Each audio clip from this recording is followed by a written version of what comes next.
Hey folks, Dust here, and I wanted to talk about some of the updates we've been getting to CSGO lately, as we've had some really big changes coming to the game. But one of the big changes we've actually had over these last couple of updates is the changes to Vertigo. There's been some really big changes to this map, and honestly, this map has been restructured so many times, it's really hard to put my thumb on exactly how it plays when it comes to side balancing, the meta, and everything that goes with that.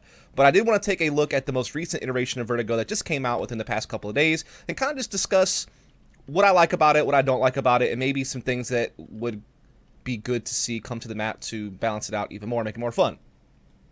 Now, the first thing that's been changed at this fence in front of me has been turned to metal instead of wood, and it decreases the wall bang damage. Now, I kind of like this because sometimes this could just turn into a clusterfuck with spam going through the wood and massive damage being dealt both sides.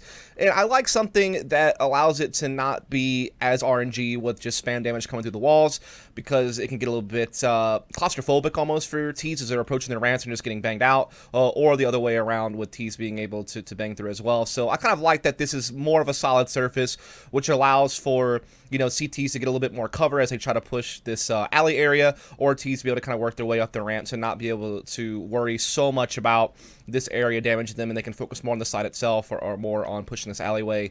So all in all, I do like this idea of making this metal. One thing I would like to see, though, still over at this A-bomb site while we're here is kind of there to be one other place for CTs to actually be able to retake the bomb site, because right now, even though this is a pretty wide choke point that can be approached from two main areas, whether it be coming from elevators or whether it be coming from heaven area, you still do get funneled to this line at the end of the day for a retake situation. There's really only one major choke point that T's have to worry about in post-point situations, with the exception of course, being flanked. There obviously is always that option that CTs might be able to, you know, push through middle or B side and flank up this ramps area. And then, yes, you're going to have someone watching this choke point as well.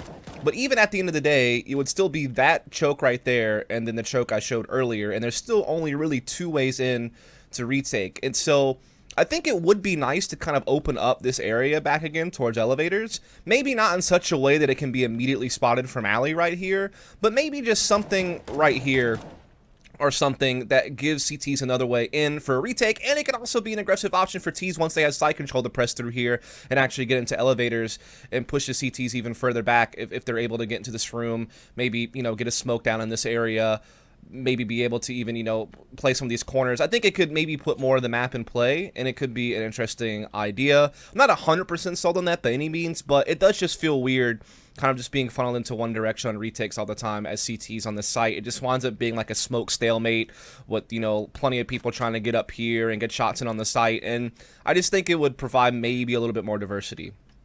So it's just something to think about opening this back up. Maybe you do even open this up and you have long-range fights coming through the alleyway from CTs holding back towards CT spawn and T's coming up into this alley. So maybe that could make things a bit interesting on-site executions themselves, where T's have to kind of burn another smoke to block off this doorway as they start approaching the bomb site, which could maybe balance out the site a bit more. I'm not really sure. Just something I kind of wanted to throw out there.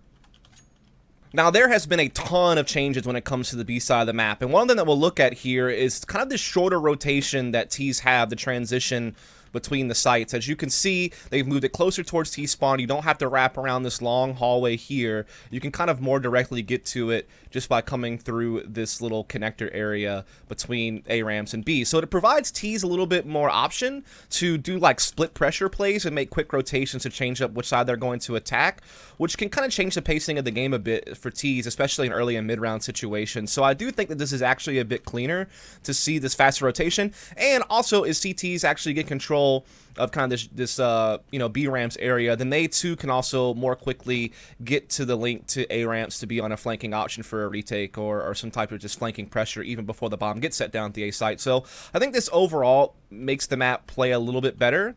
Obviously, sound is still an issue, though. When you're doing footsteps through here, it could sound like you're mid. The verticality in that still has its challenges when it comes to sound. But overall, I do think that this is a much smoother way to transition between sites to have a shorter link between them. And now we need to talk about the B-bomb site itself. So first of all, they did lower the actual site, apparently by 32 units. And I do like that because it did feel a bit awkward approaching the B site on these ramps with it being so high. And I feel like now it's a little bit smoother. I do wish that it was still more than just kind of this skinny ramp situation, but I don't mind it at all. Now you kind of have this box you can even play behind a little headshot angle if you feel like you're getting pushed. You obviously have this option now as well that provides a little bit of initial cover. If someone's trying to hold an angle over here, they won't really be able to see stairs. They have to kind of commit to this double orange stack or be somewhere in the corner to be able to actually spot you coming up this initial area. Now, once you get to here, things change, of course, but I do think that this kind of provides the approach to the B site to be a little bit less awkward and a little bit more streamlined, and so I do like that quite a lot, actually.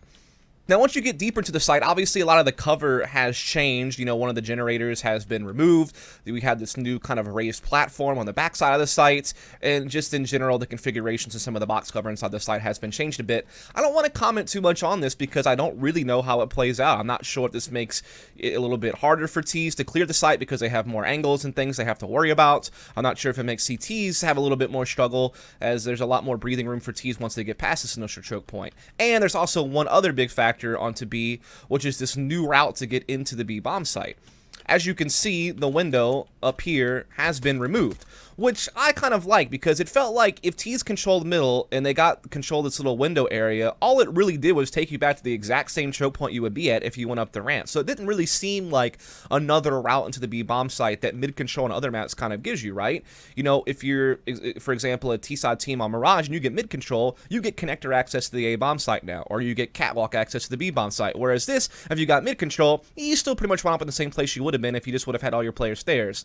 It creates a little bit of added pressure, and it gives you a spot that you can kind of deny CTs to hold from, because some CTs would play in here to be able to watch mid and also be able to watch B stairs, though it was fairly rare in what I saw. But now there is a truly added second route to the B bomb site. So now if you get mid control, you can actually run a true B split. You know, consider having smokes up here or something like that, taking the initial mid kill on anyone, and then being able to come up the ramps and then be able to actually split the B bomb site from stairs and from this B heaven area, whatever you want to call it.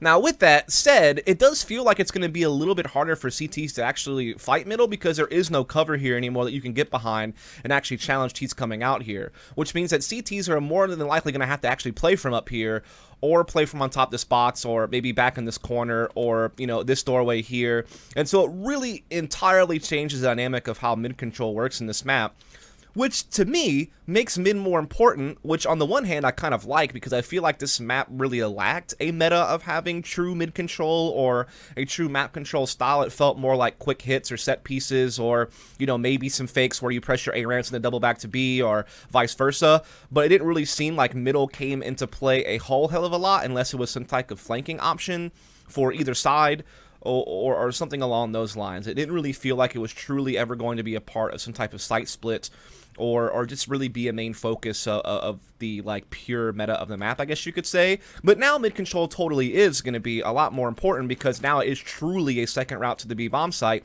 and I feel like CTs have a little bit less cover to play it forward. And so it's really going to change the dynamic how this works out. I think Ts will have a much easier time getting access to the area I'm in right now, and a lot of the battles are going to take place, you know, either at this point here, or at this point here, or maybe still over here, and then, yeah, obviously CTs could still maybe cross over here, do a boost or something, get on top of this box. That could still be something. Ts can even get up here to get some elevation. And obviously there could still be some counter nades that CTs are able to throw through these windows or bank off here into here and still slow Ts down a bit. But even if you slow Ts down a bit, where are you really going to hold from? I mean, there is no cover here. I mean, the best you can do is playing this box or something like that, or again, getting boosted up here or something. So it's really going to change the way mid plays out, and I'm really curious exactly what that's going to mean. Because again, for Ts, it gives them a real reason to want mid because now they can split the B bomb site. Right? And again, they could probably feel a bit more comfortable actually taking control of this area and now even leveraging this for flanks and stuff. So it could definitely create some different T-side split tactics. But it also means that CTs are going to have to be weary of mid a bit more. Prior to this, you could kind of just maybe focus only one guy at middle, and you don't even have to really play it forward. You can kind of just make sure Ts aren't taking it to get to window or doing a flanking option.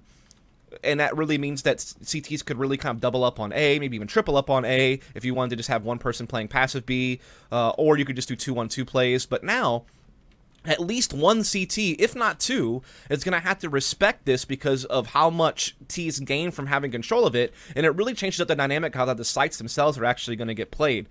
With that in mind, I do wonder if it is going to spread the CT defenses really thin and actually make this map a little bit more T-sided, or if there are going to be ways that CTs come up with to challenge middle and be able to actually use it to their advantage to be able to get, faster plays into T-spawn, into different site flanks themselves, and just how it's all going to work out. Because honestly, there still is some decent cover playing up here or something along those lines, or maybe even having an op holding this angle. And then again, there's still a couple of different doorways that CTs can, peek from. So overall, one smoke could do most of the work of blocking off some of those choke points and being able to focus in on this area itself. So yeah, it's just going to be really interesting to see how this plays out. I don't want to draw too many conclusions just yet because I want to see more play.